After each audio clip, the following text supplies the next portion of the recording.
Most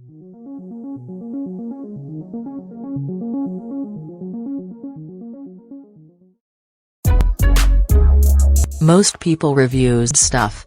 They also say this product is the price is quite good. We've found pros and cons on this type of product. But overall, it's a supreme product and we are well recommend it. When you however want to know more details on this product, so read the reports of those who have already used it. Visit the product detail link in description for an item you wish to buy. Tap add to cart. When you've finished adding items to your cart, tap the shopping cart icon.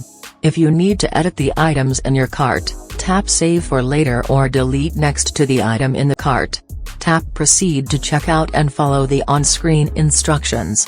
Review your order information and tap place your order to complete your purchase. You'll see an order confirmation screen when your purchase has been completed.